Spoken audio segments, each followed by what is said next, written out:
নমস্কার সবাইকে। এই গরমে সবার নাজেহাল অবস্থা, তার মধ্যে আগুনের আঁচে রান্না করাটা যে কত কষ্টের তা শুধু মায়েরা আর মেয়েরাই জানে। কিন্তু যত গরমই হোক না কেন কাঁঠালের তরকারি তো খেতেই হবে। এইটা যে আমার কি ভীষণ প্রিয়। তো মা নিরামিষ করেই রান্না করছে, কারণ নিরামিষ কাঁঠালের তরকারি আমার বেশি প্রিয়।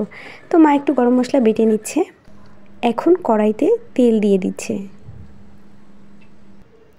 ফোড়নে দিচ্ছে 5 ফোড়ন আর তেজপাতা।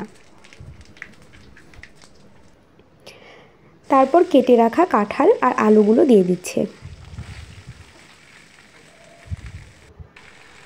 পরিমাণ মতো লবণ হলুদ দিচ্ছে। এখন ভালো করে মিশিয়ে নিচ্ছে।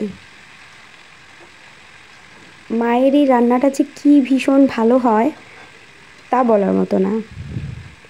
আর আমার শাশুড়ি মাও এটা অনেক ভালো রান্না করেন। এভাবে আস্তে আস্তে ঢেকে ঢেকে ভেজে ভেজে রান্না করছে। বেশ খানিকটা ভাজা হয়ে গেলে মা এর মধ্যে মরিচের গুঁড়া, ধনিয়ার গুঁড়া আর জিরার গুঁড়া দিয়ে ভালো করে কষিয়ে নিচ্ছে। আর দিচ্ছে কয়েকটা কাঁচামরিচ।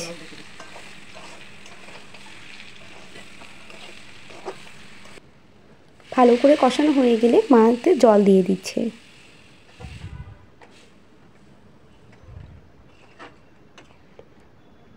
তারপর কাঁঠাল সিদ্ধ হওয়া পর্যন্ত ঢেকে ঢেকে রান্না করছে।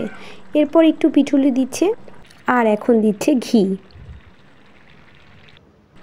তারপর গরম মশলা।